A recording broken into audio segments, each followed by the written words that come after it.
सर्वात मोठी बातमी समोर येते। मिरज शहर व ग्रामीण भागात अवैध धंद्यांवर तातडीने कारवाई करावी। मिरज शहर व ग्रामीण भागात अवैध धंदे तातडीने बंद करावेत या मागणीचे निवेदन महाराष्ट्र नवनिर्माण सेनेच्या तालुका व मिरज शहर पदाधिकाऱ्यांकडून मिरज शहर पोलीस ठाण्याचे पोलीस निरीक्षक किरण रासकर यांना देण्यात आले। मिरज शहर व ग्रामीण भागामध्ये पत्त्यांचे क्लब, मटका व जुगार अड्डे असे अवैध धंदे मोठ्या प्रमाणात वाढले आहेत। यावर पोलिसांचा कोणत्याही प्रकारचा वचक दिसत नाही। यासाठी आज महाराष्ट्र नवनिर्माण सेना मिरज शहर व तालुक्याच्या वतीने मिरज शहर पोलीस अधीक्षक किरण रासकर यांना निवेदन देण्यात आले व सुरू असणाऱ्या अवैध व्यवसायावर कडक कारवाई करून ते तात्काळ बंद करावेत। 8 दिवसात बंद न झाल्यास महाराष्ट्र नवनिर्माण सेनेच्या स्टाईलने बंद करू अशी मागणी मनसेचे प्रकाश साळुंखे व विठ्ठल शिंगाडे यांनी केली आहे। यावेळी आमच्या प्रतिनिधींशी बोलताना काय म्हणालेत मनसेचे कार्यकर्ते पाहूयात। जय महाराष्ट्र। मी महाराष्ट्र नवनिर्माण सेना मिरज शहराध्यक्ष विठ्ठल शिंगाडे।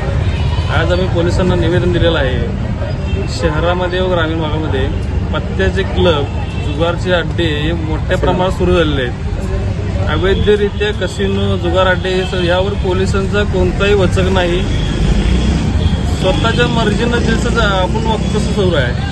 कोणाचंही याच्याकडे लक्ष नाही, सगळेजण दुर्लक्ष करत आहेत। म्हणून आम्ही आज महाराष्ट्र नवनिर्माण सेनातर्फे शहर पोलिसांना निवेदन दिलेलं आहे की हे जे उद्योगधंदे, अवैध धंदे आहेत त्यामुळे नवीन युवक पिढी पूर्ण खराब होत चाललेली आहे। अनेकांचे संसार देशोधडीला लागलेले आहेत, अनेकांची घरं उद्ध्वस्त झालेली आहेत। तरी तात्काळ या पत्त्याच्या क्लबवरती, जुगार अड्ड्यावरती कारवाई करून योग्य ती कारवाई करावी अशी विनंती आज आम्ही पोलिसांना केलेली आहे।